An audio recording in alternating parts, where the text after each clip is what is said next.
जय श्री माता जी। दोनों हाथ खोल के श्री माता जी के सामने बैठेंगे।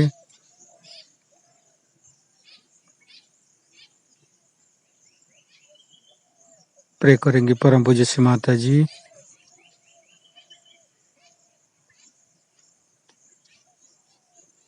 हम विश्व का सारी सहजी आपके पास ध्यान करने के लिए बैठे हुए हैं। कृपा करके आप हमें अनुमति प्रदान कीजिए माँ।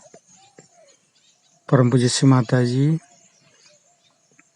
कृपा करके आप आइए और हम सारे सहजी को ध्यान करा लीजिए।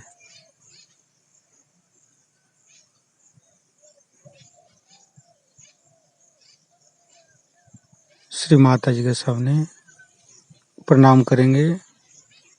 परम पूज्य श्री माता जी, आपके श्री चरण कमल पर कोटि कोटि नमन।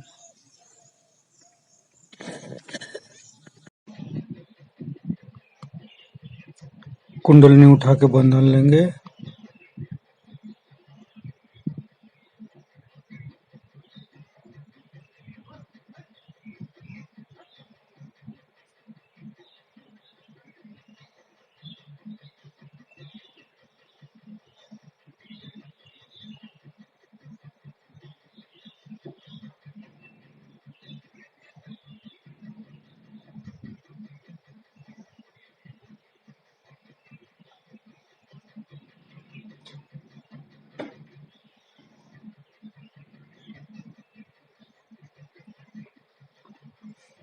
तीनों महामंत्र पाठ करेंगे।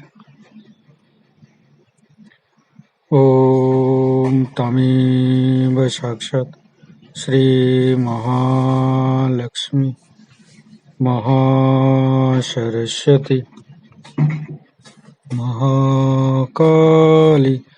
त्रिगुणात्मिका कुंडलिनी साक्षात् श्री आदिशक्ति माता जी श्री निर्मला देवे नमो नमः।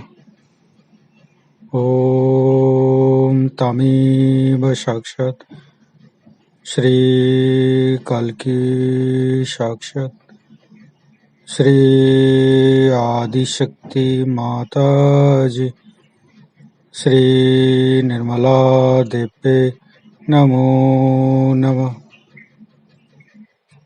ओम तमेव साक्षात् श्री कल्की साक्षात् श्री सहस्रार स्वामिनी मोक्ष प्रदायिनी माताजी श्री निर्मला देवे नमो नमः। गणेश मंत्र। ओम तमेव साक्षात् श्री गणेश साक्षात् श्री आदिशक्ति माता जी श्री निर्मला देवे नमो नमः।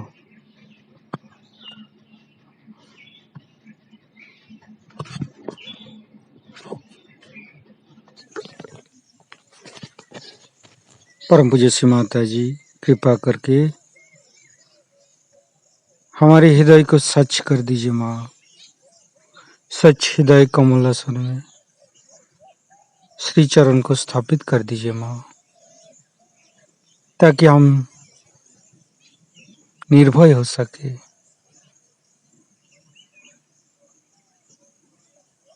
हम साहसी हो सके। परम पूज्य श्री माता जी, कृपा करके आप हमारे हृदय में आइए।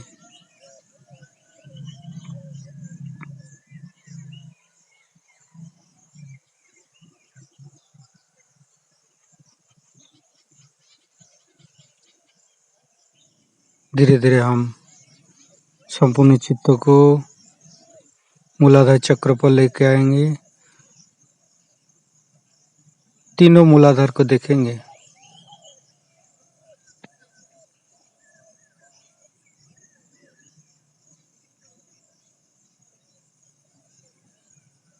बायां हाथ धरती पर रखेंगे, दाहिना हाथ श्री माता जी की तरफ।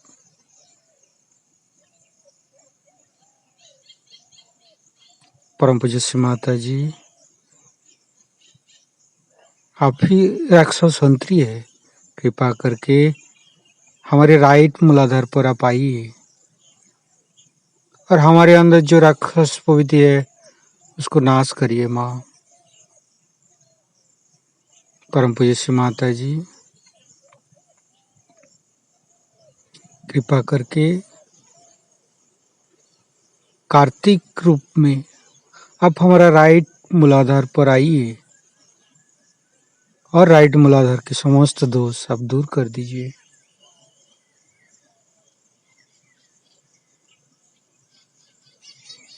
धीरे धीरे अपना चित्त को लेफ्ट स्वादिष्ठान पर रखेंगे, दोनों हाथ सामने।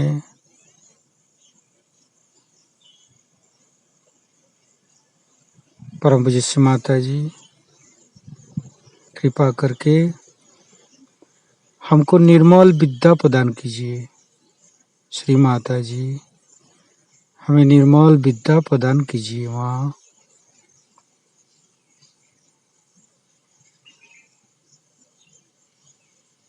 परम पूज्य श्री माता जी, हमारी इच्छा शक्ति को दृढ़ बनाइए।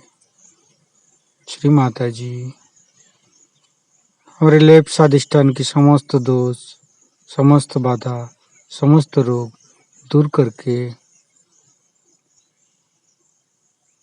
हमारी इच्छा शक्ति को,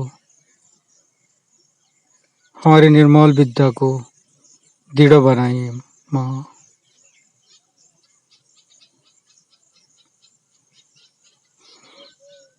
फिर संपूर्ण चित्त राइट स्वादिष्ठान पर।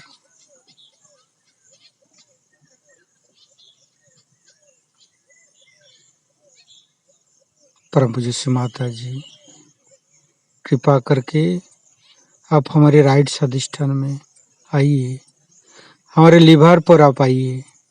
हमारे लिवर के अंदर समस्त दोष, समस्त बाधा, समस्त रोग दूर कर दीजिए। हमारे चित्त को निर्मल बनाइए। परम पूज्य श्री माता जी, कृपा करके हमारे चित्त को निर्मल बनाइए।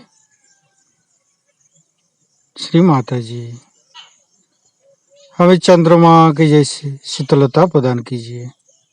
श्री माता जी, हमें हिमालय जैसे शीतलता प्रदान कीजिए।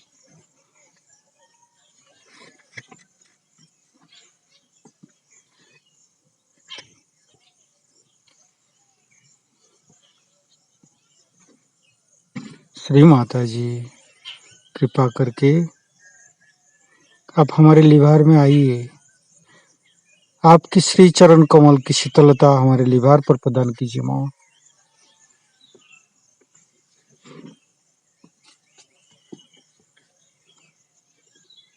श्री माता जी, आपकी श्री चरण कमल की शीतलता हमारे लिवर पर प्रदान कीजिए।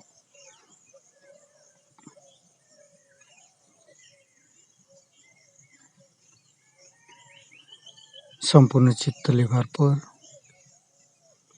हजरत अली फतिमा बी का मंत्र लेंगे। ओम तमेव साक्षात श्री हजरत अली फतिमा बी साक्षात श्री आदि शक्ति माता जी श्री निर्मला देव्ये नमो नमः। ओम तमेव साक्षात श्री हजरत अली फतिमा बी साक्षात श्री आदि शक्ति माता जी श्री निर्मला देव्ये नमो नमः। ओम तमेव साक्षात श्री हजरत अली फतिमा बी साक्षात श्री आदि शक्ति माता जी श्री निर्मला देव्ये नमो नमः।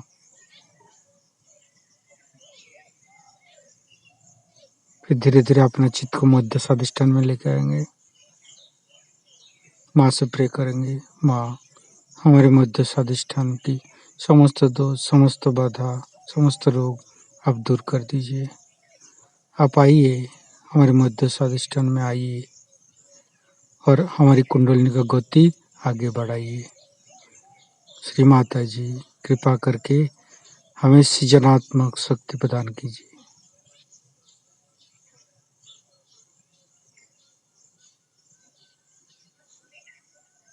ब्रह्मदेव सरस्वती का गुणों में हमको भर दीजिए माँ। वह आप ही ब्रह्मदेव सरस्वती है।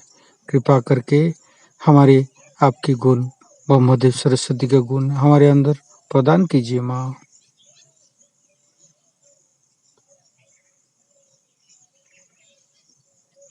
धीरे धीरे चित्त को हम नाभि चक्र पर लेके आएंगे।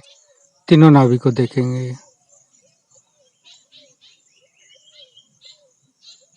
लेफ्ट नाभि प्रे करेंगे। परम पूज्य श्री माता जी कृपा करके आप गृहलक्ष्मी रूप में आइए और हमारी लेफ्ट नाभि में समस्त दोष दूर कर दीजिए। फिर संपूर्ण चित्त राइट नाभि परम पूज्य श्री माता जी आप राजलक्ष्मी रूप में हमारा राइट नाभि पर आइए।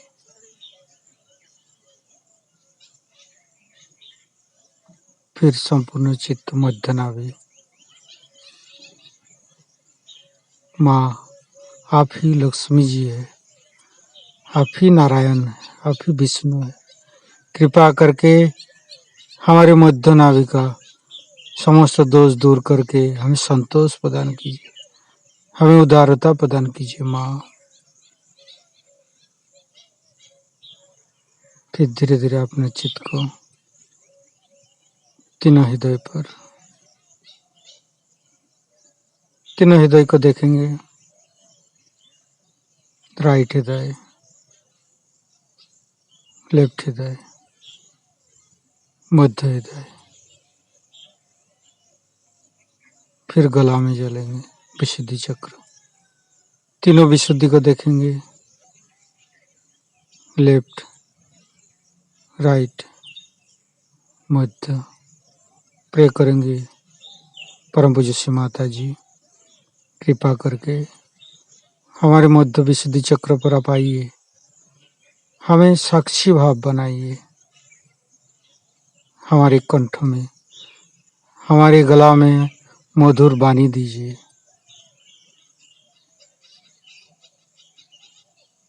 ताकि हमारे बातों से किसी को दुख ना पहुंचे माँ।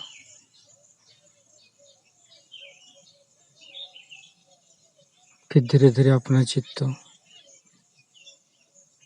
फ्रंट आज्ञा, बैक आज्ञा, सहस्त्रार।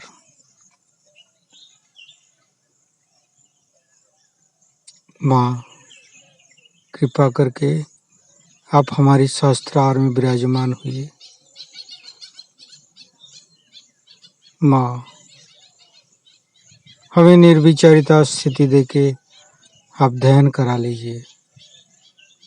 माँ हमें थोड़ी देर आप निर्विचारिता स्थिति देके आप ध्यान में लाइए माँ। श्री माता जी हम सहस्त्रार से आपका वाणी को सुनना चाहते।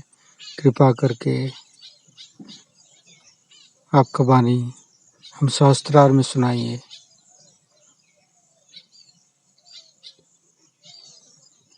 श्री माता जी को अमृत वाणी हम सहस्त्रार से सुनेंगे।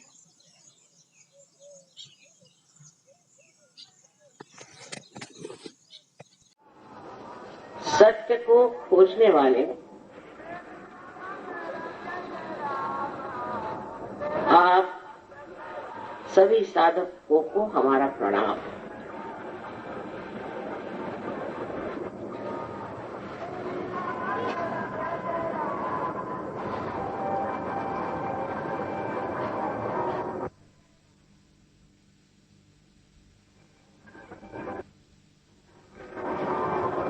पहले सत्य क्या है वो जान लेना चाहिए, क्योंकि सत्य है वहीं वो अडिग है। उसका हम वर्णन नहीं कर सकते, उस पे कोई वाद विवाद नहीं कर सकते। और जब तक उसका अनुभव नहीं होता है उसे हम जान भी नहीं सकते। जो भी आपसे मैं बताने वाली हूँ उसे आप जरूरी नहीं कि पूरी तरह ग्रहण करें या मान लें।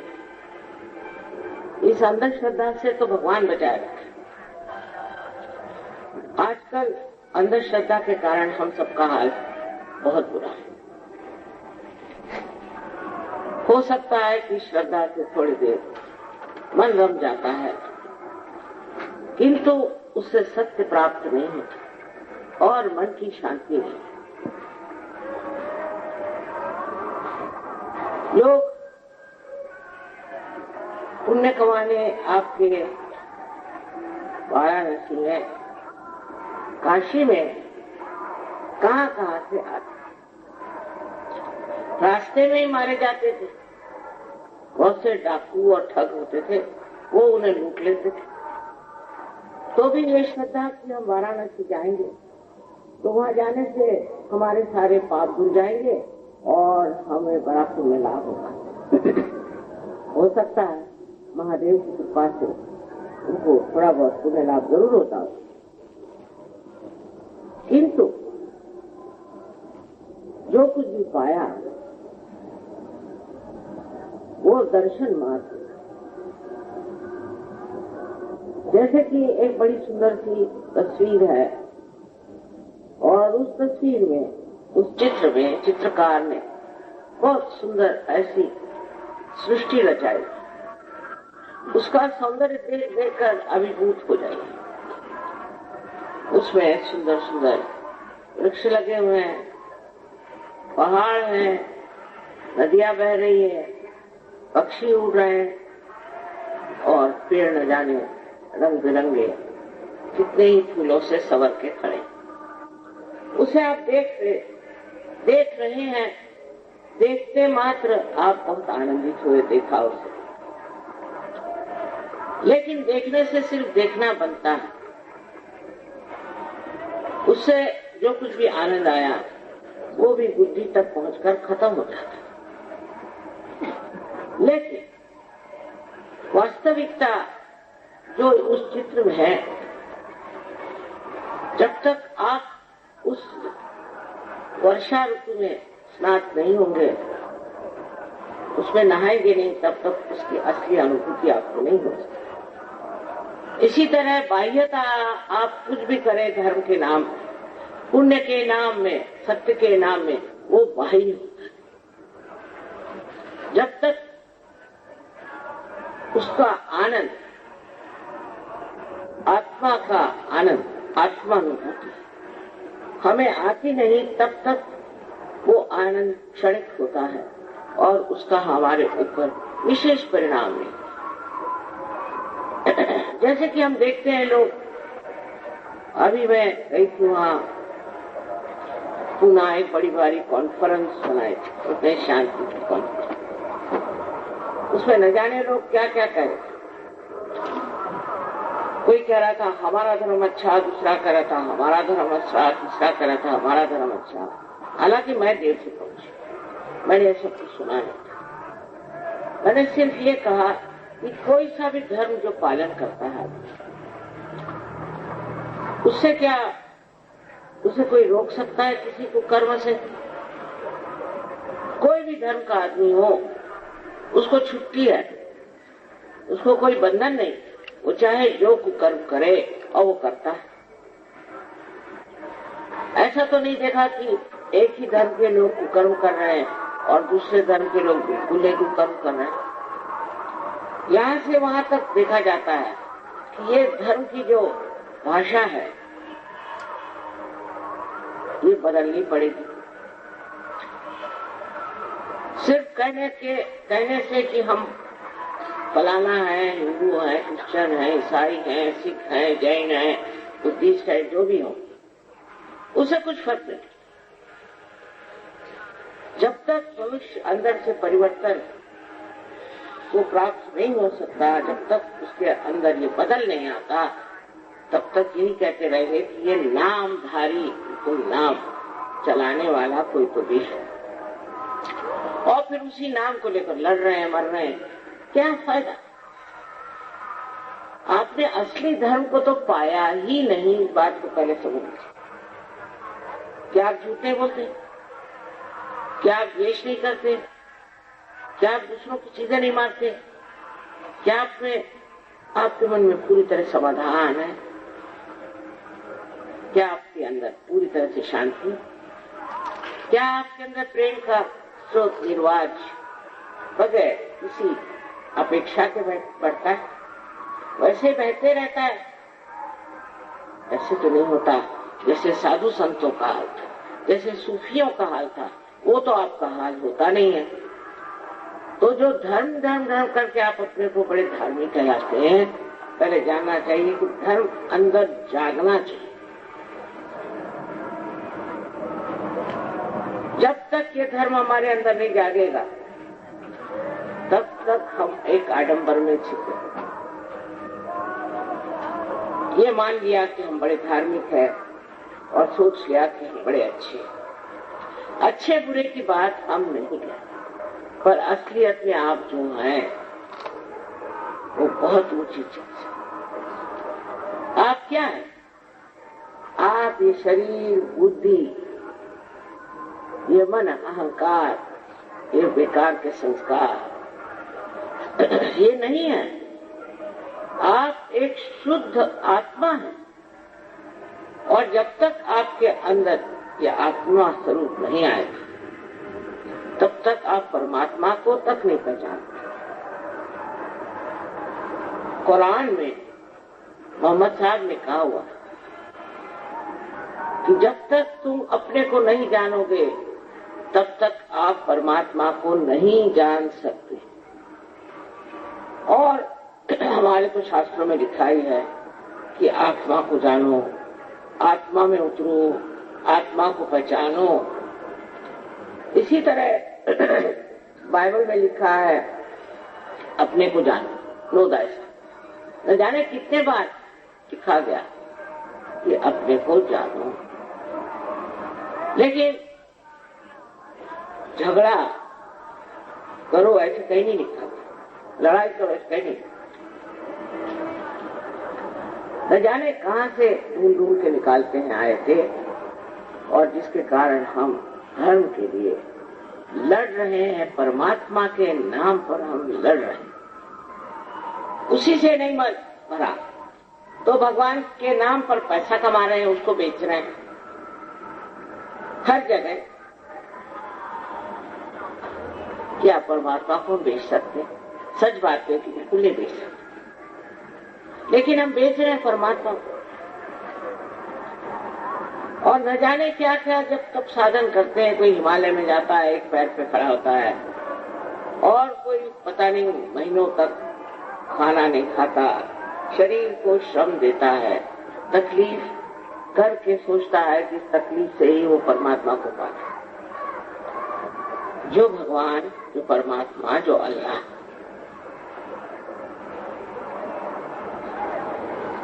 जो एक परम पिता परमेश्वर है, वो आपके पिता से कहीं अधिक प्रेम करता है आपसे। उसके हृदय में आपके लिए बहुत बड़ी जगह है।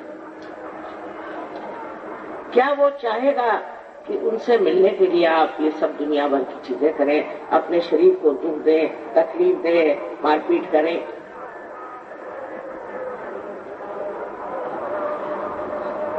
ऐसी ऐसी अजीब अजीब बातें पता नहीं कैसे बना दी गई। मैं देखती हूँ, हैरान होती, इसकी क्या जरूरत है भाई? लेकिन लोग ऐसी सब अघोरी प्रणाली चलाने में बहुत होशियार है। किससे कह दीजिए कि तेरी उंगली काट के तू महादेव को दे दो तो महादेव खुश हो जाएंगे, फौरन उंगलियां सबकी कर जाए। क्या आपने महादेव से पूछा है? क्या आपने परमात्मा से पूछा है? इस तरह की अपनी ताड़ना, अपना छल अपने को तकलीफ दे करके परमात्मा नहीं है। उसी प्रकार दूसरों को छल के, दूसरों को मार के, दूसरों को ये करके भी परमात्मा कभी नहीं मिले।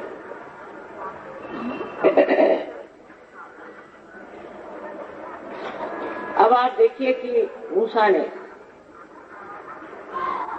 जो कुछ लिख दिया खुद तो किसी ने लिखा ही नहीं, औरों ने उनके बारे में।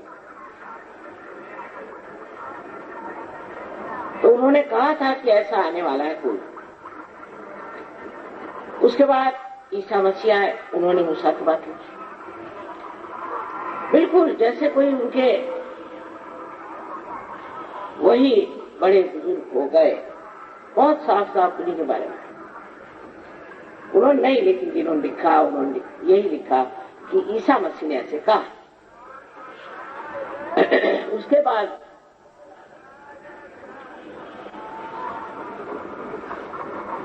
जो मोहम्मद साहब है, उन्होंने भी ईसा मसीह के बारे में लिखा बहुत ज्यादा, और इतना ही नहीं, उन्होंने उनकी मां के बारे में बहुत ही ज्यादा गौरव से, इज्जत से उनके बारे में लिखा कि खबरदार अगर उनके इज्जत के बारे में कोई बात करे तो।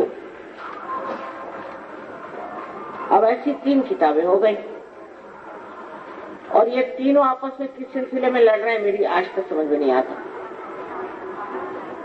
जब एक का दूसरा दूसरे से तीसरे ने वर्णन किया हुआ है तो किस लिए लड़ रहे हैं?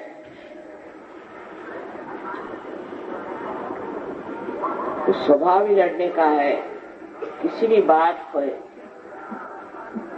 जोर देके और लड़ना। फिर धर्म जो है डंडे की जोर पे नहीं चल सकता कि तू ये पाप करेगा तो तुझे ये दुख होगा, तू ये करेगा तो तुझे वो मिलेगा। ये सब बेकार की बात है। या तेरे हाथ पांव जला दिए जाएंगे, तेरी गर्दन काट दी जाएगी, ऐसा कह के कोई अगर धर्म दे तो क्या वो धर्म हो सकता है? जब धर्म प्रेम का एक आविर्भाव, प्रेम से ही धर्म तैयार। ये तो धर्म काहे को चाहिए? जानवरों का धर्म है कि धर्म बंधे हुए हैं, पशुपतिनाथ उसको संभाले, सबके बंधे हुए। एक सांप होगा तो सांप रहेगा, एक बिच्छू होगा तो बिच्छू होगा। इंसान में तो आपको सभी के सब मिल सकते हैं और पता ही नहीं चले कभी कौन रख गए। इस तरह से मनुष्य विचलित हो गया और किस चीज से क्या प्राप्त होगा। जब हम अपने देश की ओर नजर डालते हैं तो समझ में नहीं आता कि क्या हो गया है दुनिया में, और वो देशभक्ति कहाँ चली गई जिसके पीछे में हजारों गर्दनें कट गई, चाहे वो हिंदू थे, मुसलमान थे, चाहे सिख थे, ईसाई थे।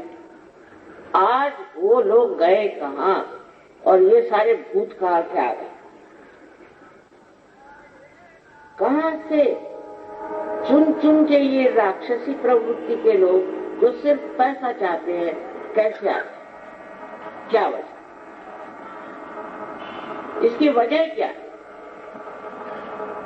इसकी वजह यह है कि जो उनको चुनते हैं उन्हीं को समझ नहीं किसको चुनना चाहिए। उन्हीं में शक्ति नहीं किसी को चुनना चाहिए। 5 रुपए दे दिया तो वोट दे दिया। शक्तिहीन देश पे और कौन राज कर सकता है सिवाय राक्षसों? इसलिए हमें शक्तिशाली प्यार की शक्ति से हमें भर लें। और बहुत आसान, आपने सुना ही है कि आपके अंदर कुंडलिनी नाम की शक्ति, कुरान में इसे असस कहा गया है। और कुरान पढ़ता कौन है? मुल्ला तक तो पढ़ते नहीं। और बाइबल में भी कहा हुआ है ये ऐसी शक्ति हमारे अंदर है, और जब ये जागेगी तो चारों तरफ फैली हुई इस चैतन्य शक्ति से एकाकारिता आई। चारों तरफ फैली हुई ये परमात्मा के प्रेम की शक्ति जिसे हम रूप है, उसे एक उसी वक्त कहना चाहिए कि हमारा परिवर्तन शुरू हो गया। और ये एक जीवित क्रिया है, जीवंत क्रिया है। अगर आप एक बीज को मां के उदर में डाल दें तो वो पनप जाता है, उसमें अंकुर आ जाते हैं। उसके सामने कोई सर के बल खड़ा होने की जरूरत नहीं।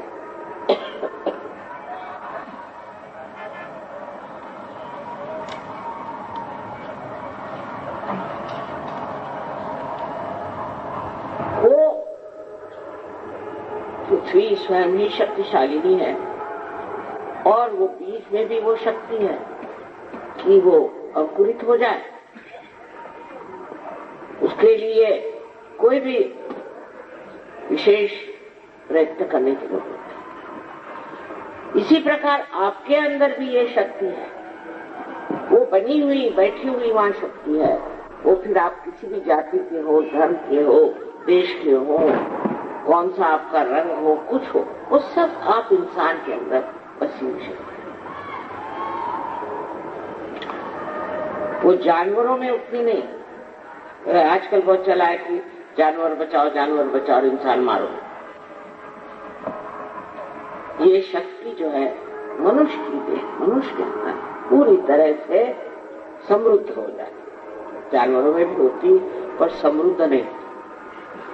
ये तो सिर्फ मनुष्य की विशेषता है कि उसके अंदर ये समृद्ध हो जाए। और उस समृद्धता में अगर कोई जानकार हो तो कुंडली का जागरण हो जाता। अब ये बताइए कि जब आपने जमीन में बीज लगाया तो कितने रुपए दिए थे उस मां को, उस भूमि को कितने रुपए दिए थे? तो पहली तो बात ये जान लीजिए कि भगवान के नाम पर किसी को भी एक पैसा देना भी पाप। हाँ, और काम के लिए दे सकते हैं। अभी मंडप बनाए, छीटे दीजिए, बत्ती जलाई, छीटे दीजिए, ये जगह भी दीजिए। लेकिन आध्यात्म अपने आत्मा स्वरूप में प्राप्त होने के लिए आप पैसा नहीं दे सकते। इसका मतलब ये है कि वो बिल्कुल व्यर्थ चीज। क्या यह जमीन जानती है पैसा क्या चीज है? या परमात्मा जानते हैं कि पैसा क्या चीज है? ये तो हम लोगों ने अपना सरदर्द बनाया हुआ। पर यही बात आप समझ लें कि कोई पैसा नहीं दे सकता, तो जितने भी गुरु घंटाल घूम रहे हैं वो सब अपनी अपनी जगह चले जाए। ये समझ लें। और समझ ये है कि इसके अंदर ये जोत जल गई, वो आदमी ही बिरला, वो एक विशेष स्वरूप प्राण होती। कबीर के जमाने में कितने लोग हो गए, पर हम कबीर ही को क्यों याद करते? नानक के जमाने में कितने हो गए, पर हम नानक को ही क्यों मानते? इसी प्रकार महाराष्ट्र में भी बहुत बड़े बड़े संत साधु हो गए, उनको मारा, पीटा, सताया, उनको इतना छला है इन लोगों ने, इन धर्म मार्तंड लोगों जिनके चरणों में आप रहते हैं, इन पंडितों ने, इन मुल्लाओं ने, सबने उनको छला है और छल छल के इनको मारा है। ख्वाजा निजामुद्दीन साहब को देखिए। चित्त स्वादिष्ठान चक्र पर स्थिर करें।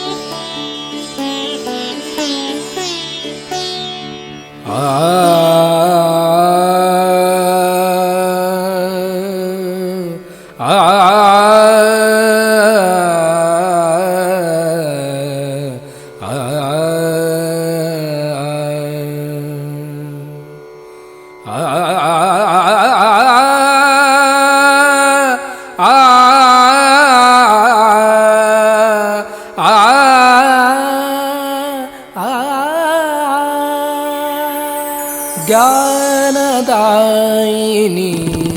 श्रीमाताजी ज्ञानदायिनी श्रीमाताजी ज्ञानदायिनी श्रीमाताजी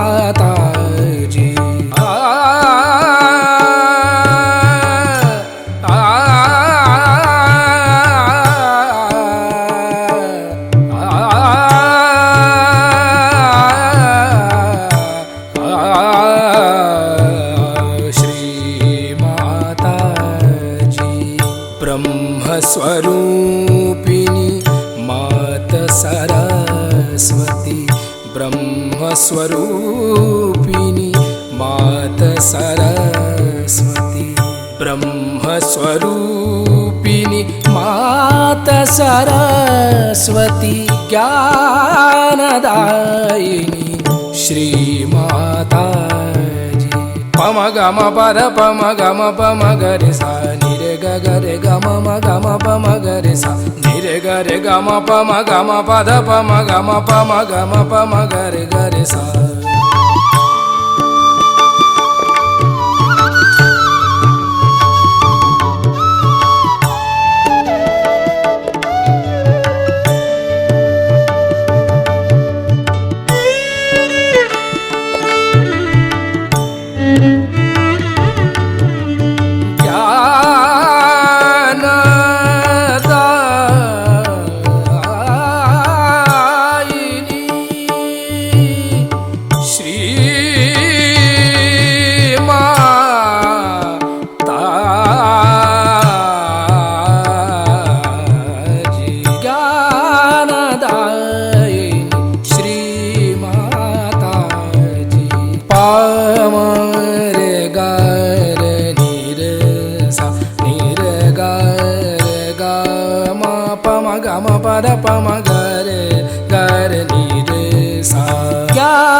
ज्ञानदायिनी श्रीमाताजी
सदा चरणों में रखना चित्त सदा चरणों में रखना चित्त सदा चरणों में रखना ज्ञानदायिनी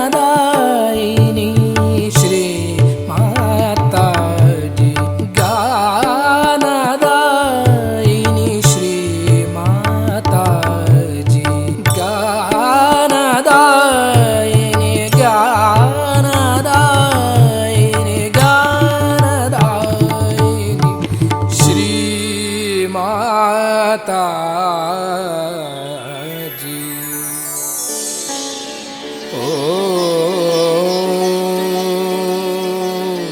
त्वमेव साक्षात् श्री ब्रह्मदेव सरस्वती साक्षात् श्री आदिशक्ति माता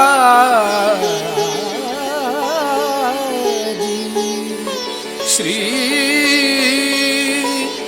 निर्मला देवे नमो नमः।